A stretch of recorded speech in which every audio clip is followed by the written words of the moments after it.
I am the true vine, and my Father is the gardener. He cuts off every branch in me that bears no fruit, while every branch that does bear fruit, he prunes so that it will be even more fruitful.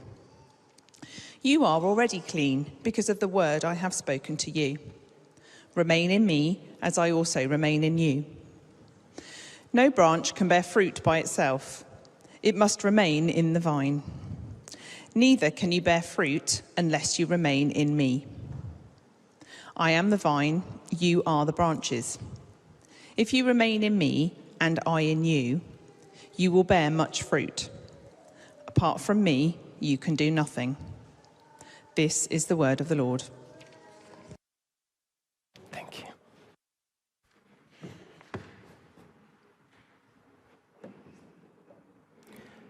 First of all, thank you for inviting me here to Leicester. It's a bit strange and equally intriguing.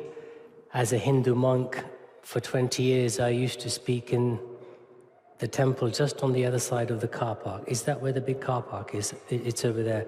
So that was where the first temple was, and now it's in Gypsy Lane. I was just speaking to God in the worship, which was beautiful, by the way.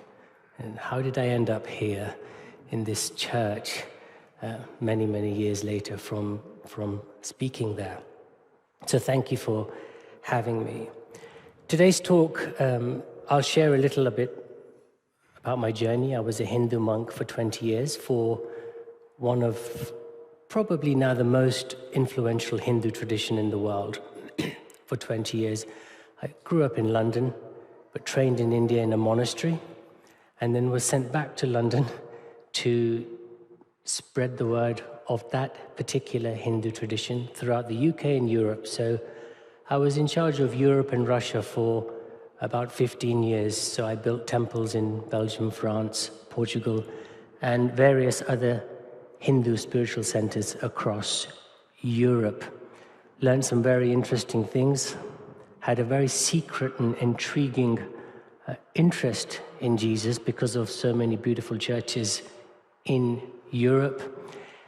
And I left, long story short, that tradition in 2011 rather, in December. And I gave up my whole spiritual quest. I had a very deep desire to search for God as a child, but I gave it all up and gave up my search for God because I had tried everything, all the different meditations, the worship, the scriptural reading, the chanting. I did a 2,000-mile pilgrimage across India. I climbed the sacred mountain of Mount Girnar 3 times, which is 10,000 steps up and down, so many things. And so I just gave up my search until January 2012, where I was walking to a railway station in central London just to go for a walk. And my head turned literally 90 degrees and I saw a church. And I thought, let's go and have a look. It'll be like the ones that I've seen in the Vatican with beautiful paintings and mosaics. I went down that road and there were 2 people standing at the entrance of the church with these incredible smiles, welcoming people. I'd never seen that in the Vatican. And they were just oozing this love, which was so creepy for me. And then I just sort of ignored them and I went through, and at that moment, the presence of God just fell on me so beautifully. And I heard this voice. It wasn't an audible voice, but this sense that you're home. And I went upstairs, I sat in the pew, and I had never seen worship on drums and guitars, but I loved it. And I went back to the hotel I was staying at in South Kensington, and I gave my life to Christ on that day, which was fascinating for me because I always debated, I always put cases forward. I had a tendency to argue. Even in board meetings, they would have certain board meetings without me while I would be in Europe because they knew if he's there, he'll turn the whole thing in a different direction. So that's my journey in short. Today, I'd like to talk about abiding in Christ, and the overarching theme, I would say, is hunger for Jesus. In the world, the more you eat, if you've eaten a meal and you have a milkshake, you're not hungry. In the kingdom of God, the more we eat of Jesus, the more hungry we get. Our hunger for the Lord, not necessarily ministry, although that's important. Our hunger for Jesus is a reflection of what we're eating in church or in our lives. When I first went to train in the monastery in 1991, I was 19 at the time, and landed in Mumbai, and then we went all the way up to Gujarat. Gujarat is a state in the northwestern part of India. It's one of 31 states, probably 3 times the size of the UK, and more population than the UK for sure. India has the largest diaspora in the world. Second comes Mexico. After that comes China. And out of the Indians that live outside of India, the largest community are the Gujaratis, myself, Jitesh. In the UK, you have 1.4 million Indians. Over half are from Gujarat. Notoriously known for their business mind, very, very good at making money. Hence, the former Prime Minister Boris Johnson, when he went to India in April, he first went to Gujarat to meet the business leaders before he went to New Delhi to meet the Prime Minister. So in Leicester as well, you have a huge Gujarati population. So as our car entered into Gujarat, it was my first time in India. I saw these group of people. They were prostrating on the ground. And wherever the prostration would end, they would stand up again, do another prostration. This was in the winter, and yet it was still around 30 degrees Celsius on the tarmac on the road. And I asked the driver, what are they doing? They said they're doing a Padyatra, which is a pilgrimage from Dwarka, the birthplace of Krishna, all the way to Vrindavan in North Delhi. That's 1,500 miles. They'll prostrate on the tarmac all the way, 1,500 miles, to Vrindavan. When I went on a mission trip to India in 2015 with some friends, understandably, I heard things such as, oh, this is all so religious, or this is all very demonic. Now, one doesn't need a degree in Christian theology to figure that out. But what I often say to people is, that's hunger. It's misled, but that's what you call hunger. If anyone wants to see hunger for the divine, for God, you just pay a visit to India. When I was meditating on this verse some years ago, I am the vine, you are the branches, remain in me. It's interesting, it says remain, because we have a tendency to leave. That's our tendency, independence. So I just wanted to touch over 3 aspects. Abiding is a reflection of our intimacy with Jesus. 1. Second, abiding is a reflection of our dependency on the Lord. And third, abiding is probably the most beautiful way to do spiritual warfare. So communion with Jesus Christ, the indwelling of His Spirit, just meeting with Him. What does that look like as an image? So I was taken back to 1998. I was touring East Africa, and on my bucket list, in Uganda, I wanted to see the source of the River Nile. I just wanted to go there. So a bunch of us monks, we went to the source of the River Nile. And when the guide took us to the actual place, so you have Lake Victoria, which is the largest freshwater lake in the whole of Africa. And from that, the River Nile starts. And it was interesting, a few of us murmured, where does the lake end and where does the river actually start? This is what communion with Jesus looks like. They're so blended at that point, and yet one is the source that gives the force to the river to go all the way into the Mediterranean Sea.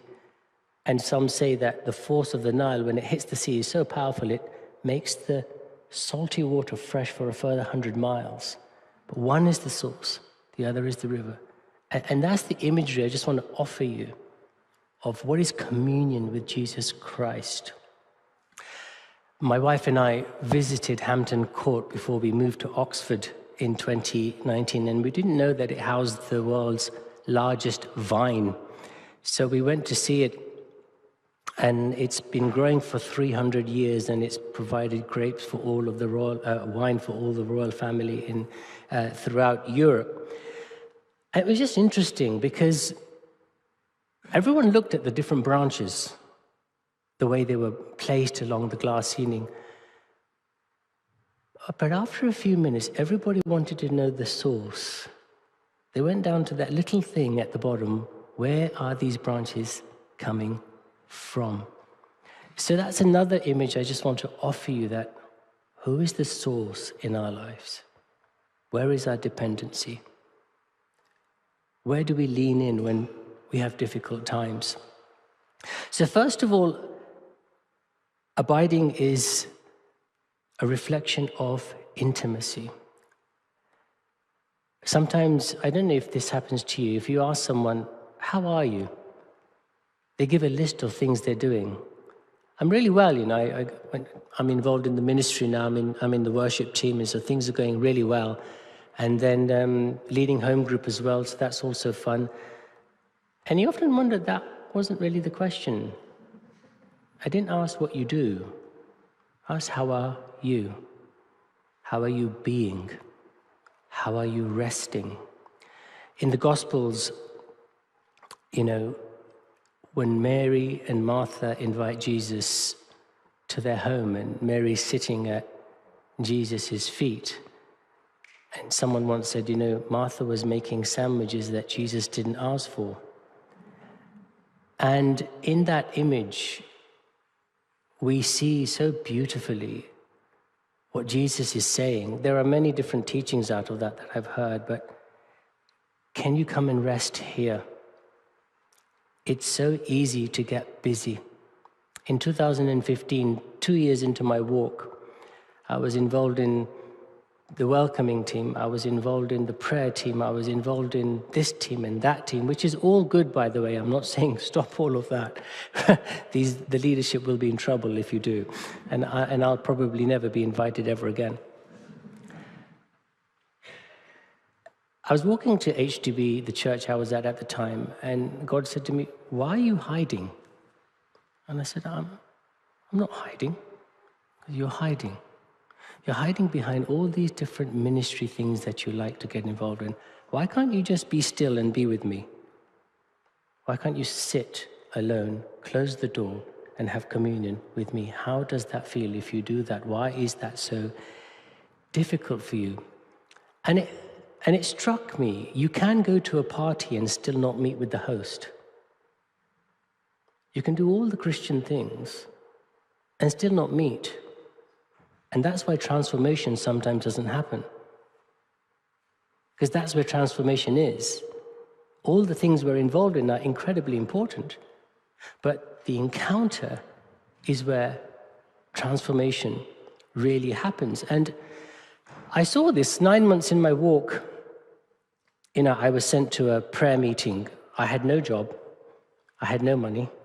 I didn't know where I was going to live. Because as a monk, everything was looked after for you. And here I was in this world with 2 pairs of trousers and 2 shirts and a British passport. And I didn't know what. So my friends in church were trying to find me a job. How do you write on a CV 20 years as a monk? Who gives you a job? Nobody cared that I met Prime Minister Tony Blair or the President of Portugal or this ambassador. No one cares. What's your qualification? So I was lying on the sofa of one of my friend's office, in his office. And he said, go to the prayer meeting. It's called happy hour. I thought, happy hour? It's very strange. And it's before the worship starts and it's before the service. So just go. And I went to this happy hour. And there were about 4 of us there. And one of the girls was leading worship. And I stood there. This is like 9 months in. I kind of understood what was going on in my head. And the girl said, why don't you move around a bit so the Spirit can move? And I thought, I'm not going to do that. I'll just stand still and let it be at that, Anyway, the music started and the worship started, and this girl, she came round and she put a hand on my shoulder, and this incredible river of joy just erupted. And I was so sad one minute. I was wondering about my job, where I'm going to live, what am I going to eat. I had no food for 3 days at one point, which is quite difficult for me because wherever we were invited, we had 40 to 50 items for us to eat. So I had this really dire situation and then this incredible joy. And it's at that time I realized that, Jesus Christ isn't just an intellectual idea. He's living, he's alive, he's real. And these words, in his presence, there is fullness of joy. It's not something you just preach on or talk about or deconstruct, intelligently. It's an actual thing. In his presence, there is fullness of joy. And that's where I understood the difference between karma and grace. When you look at all the great Hindu philosophers from Vivekananda to Aurobindo, Ramanuj, Madhva, Nimbark, whoever, they were all searching for this. I've read some of Aurobindo's Transcendental Mind. It's a mind-numbing book in English of how his meditations, he wanted to reach to that nirvikalp samadhi. Nirvikalp samadhi is every Hindu's desire, a trance-like state where there are no thoughts. In Christian words, they want the peace of Christ. They want the love of God to fill them. They want the joy of the living God. And they go on this. Aurobindo, I've been to his ashram. He went into silence for 18 years to search for that. Here I was at this prayer meeting where this girl puts a hand on the shoulder and I get it there and then. That's the difference between karma and grace. So in our walk with Jesus Christ, busyness, pleasing him, proving, is a Christian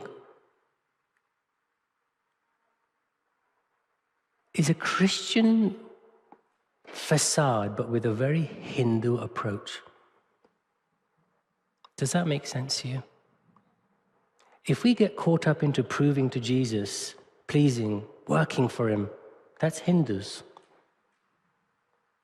Resting doesn't mean inactivity. You can be on a beach having a fizzy drink and still have lots of anxiety here. Resting is a posture. It's an ongoing ecosystem where we are in communion with Jesus Christ throughout the day. And this is why he's saying, remain, because we have a tendency to go out. Remain in me, remain in me. There's a story I read many, many years ago about this businessman. He goes on a holiday and he's about to, just get out his things to lie on a beach and sit down. And he sees this very sort of poor-looking man just lying on a little couch, and he's got a little glass of water next to him. And this guy goes, "So what do you do for a living?" He said, "Nothing. I just, do a bit of this and that, and I just rest here for most of the day." Said, "Don't you want a job?" He said, "Why do I want a job?" He goes, "Well, you can make some money." "Oh, why do I want to make some money?" "So you can go on a holiday." "Where do I want to go on a holiday?" "Well, somewhere like this." He goes, "I'm already here." What that guy was saying to him deep down was, how comes you didn't work to get to this place? And sometimes as believers, we can have this tendency that I've got to work for him.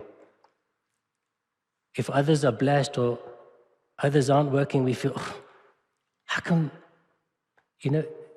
That's what Jesus is saying here. Abiding is a reflection of our intimacy with Jesus Christ, our tendency. Secondly, abiding is dependency. I was at a worship festival some years ago, and I went outside after a while, and I was just eating my lunch.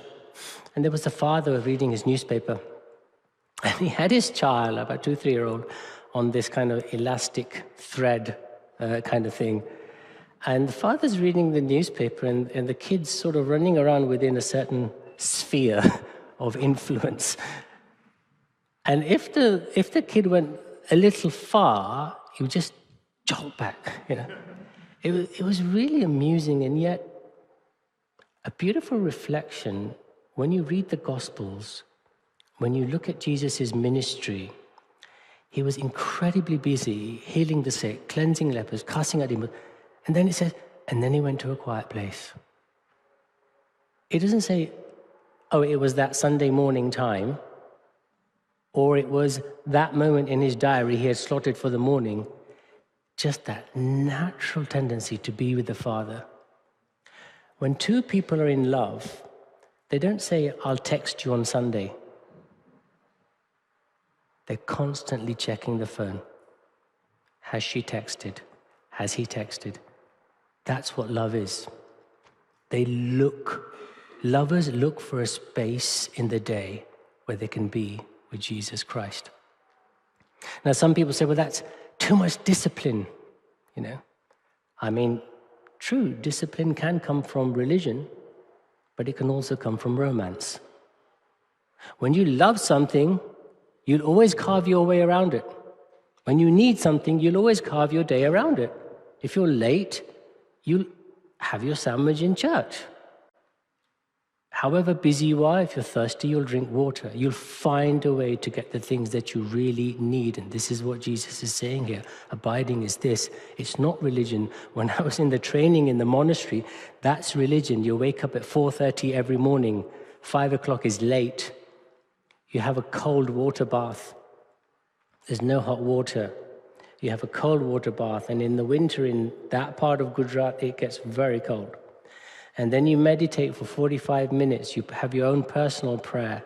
After that, you go upstairs into the main temple for the main worship, which is at 6 o'clock. After that, then you go to do your chores. You sweep the grounds, or you help in the kitchen, or you wash the utensils. After that, you then have your breakfast at 7:30. And after that, you've got to be ready for the first lecture at 8 o'clock. You've got to take notes on the first lecture because there's a 3-hour exam every 2 weeks on that particular scripture. Now, that is a routine, but I'm talking here about a rhythm. Rhythms and routines are different. A rhythm with Jesus, there's an ongoing dependency on the Lord. And abiding is probably one of the most beautiful and profound ways of spiritual warfare. When Jesus is going across the lake, I love how the gospel writers mention he was sleeping. And the storm begins to brew. The disciples are panicking. What Jesus is teaching in that is learn how to sleep in a storm. For me, the most beautiful image besides the cross in the Bible is that in the Last Supper, we just had communion. Jesus makes the announcement that one of you is going to betray me. There's pandemonium. Judas gets up and leaves. And John, the first thing he does, he leans. He rests on the chest of Jesus. That's a reflection of what John had developed in his inner world with the Lord. When there's a storm, he went into a place of rest. And that's what Jesus is teaching in this, the gospel writers, learn to sleep in a storm. And then Jesus gets up and says, have you no faith? Peace be still. And the peace that he carried stilled the storm. That's the Jesus in us, Christ in you, Christ in me. I was reading some years ago, the energy of a winter storm is equivalent to 24 hydrogen bombs. And it's interesting, when you look at a storm, it looks like chaos. The physics professors here, but every single calculation has to be in place precisely for that chaos to take place. So in our lives as well, when we're in spiritual battle, when there's a battle on our mind, it can be chaotic, and yet it can also be rational. The most difficult spiritual warfares are very rational. And that's the nature of this storm here. It's chaos on the outside, it's brewing, but everything behind it is calculated for any winter storm. And in our lives as well, this is what it's like. It looks like chaos, but it's demonic. It's calculated. And that's what Jesus is saying. In that moment, come and rest. Come and be. I love when you pray in tongues. I love that. Into spiritual warfare, I love that. I love when people sit down and pray. That's beautiful as well. But he's teaching us here something else. Learn how to come into a place of rest. The more we do that, the more we begin to have authority over the storms. And we build a deeper layer of Jesus in our lives that helps us get through the next storm. And then after a while, it doesn't even feel like it's a storm. There's a beautiful scene in one of the Lord of the Rings movies. It's in the Hobbit series, when the dragon is just devouring this whole city. Does anyone remember that scene? And the dad and the son are running out of the house to escape the fire. And there's one point on the dragon where if this big arrow, if it goes into that part of the chest of the dragon, it can kill the dragon. And yet the father, in the whole destruction of his house, doesn't have the contraption to actually rest the arrow to shoot into the chest of the dragon. So he tells his son, he said, look, can you just stand here? I'm going to put the arrow on your shoulder, and I'm going to aim at that dragon, and I need to kill it in that specific spot. And it's a beautiful scene because the father puts the son there, and he puts the arrow, this huge long arrow on his shoulder, and the dragon's behind the son. And the son can hear the dragon. So the son turns around, and the father goes, look at me. And he shoots the arrow, and it goes right into the chest and kills the dragon. This is what spiritual warfare is like. You look at me. Don't look at what the enemy is up to. You don't need to be devil-focused. Just keep looking at me. The famous British pilot, Henley, I think it's the First World War. He landed his plane to refuel, and then he took off to go to another destination. And he realized in those times that the planes on the inside, they didn't have all these very secure. There was a rat chewing on the fuel line. It may have got in during the refueling. And it was chewing away at the fuel pipe. So Henley, this is recorded in some detail. What does he do? He takes the plane higher, which decreases the oxygen and kills the rat. He didn't land it in panic. That's spiritual warfare is. When it happens, we go higher. Let me go deeper. Because the enemy will always overplay his hand. He'll get you to do the thing he doesn't really want you to do. So this is abiding. And it just has, I said earlier on about ministry, which is important. There's one more minute, so I'll just say this one story that I find just fascinating. It's about Brother Lawrence, the Franciscan monk who wrote the book, Practicing the Presence of God. And there's a story about his life. He would just do simple things in the monastery, wash the utensils, do this. But his communion, his abiding with Jesus was so profoundly, beautifully attractive. People would walk from miles just to watch him wash utensils, because the anointing of the Lord on his life would be so profound. Now, he didn't do that so that people come to watch. But what that story tells me is so many beautiful ministry things can happen by accident that you can't do on purpose if you're beautifully engaged with the Lord. Things happen by accident as a byproduct if you just stay focused on the Lord. Lastly, you come across people who worry about their destiny and their calling, which is a good thing. It's It's not bad to pray about calling, destiny. Going back to that image of Lake Victoria and the River Nile,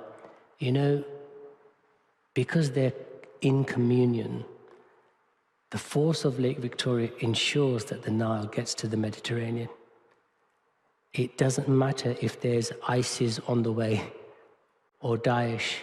It doesn't matter if Sudan is on the way. It doesn't matter if the problems of this country is in the way. It doesn't matter if the problem that, it makes sure it gets to its destination. And so this is why it's also important. We're all called to something. And so abiding is crucially important to that, so we are heading in the right direction. And I say all of this to myself as well, because coming from a Hindu background, the first thing I said to the Lord when I became a believer is, what do I do for you? Which Bible college shall I go to? And he said, no, the sole purpose of your life is to be loved by me. And that really hit me. It took 2 years for that to get from here to here, to just meditate on that. Can you learn how to be loved by me, filled with my love? And I say all this to myself now as well, because it's tempting to get caught back into that, That's why initially I said that ministry is important as long as it's something that we're not hiding behind. Intimacy and abiding is the most important thing in our walk. And coming from that background, sometimes it's quite sad to see believers who have been believers for so many years. They have the beautiful, tangible presence of Jesus Christ, and yet they don't want to spend time. They don't want to close the door and be alone. And it becomes functional. It becomes a Sunday thing, or it becomes, I just do my thing here and there and that thing. And there are those in the world who are so hungry and pursuing. And you've got 10 temples around your church. 6 of them are prominent Hindu traditions, When you look into them, even the Hare Rama, Hare Krishnas, when you look into their intensity of worship, it's mind-blowing. The Oxford Centre for Hindu Studies is run by Shaunak Rishi, an Irish fellow. He was a church-going Irish fellow. And he came across the Hare Rama, Hare Krishnas in his life. And he saw for the first time what he had read in the Bible, the intensity of worship. Obviously, he wasn't in a church like this. His church must have been really right. And he said, these are Christians. They just don't call themselves that. That's obviously not ground theology. But when you visit their worship, they start at 4 a.m, and they just go for it. And you think, gosh, what if they had Jesus? With that intensity of worship, what if they had Jesus? My goodness. So I better stop there. Thank you so much for inviting me.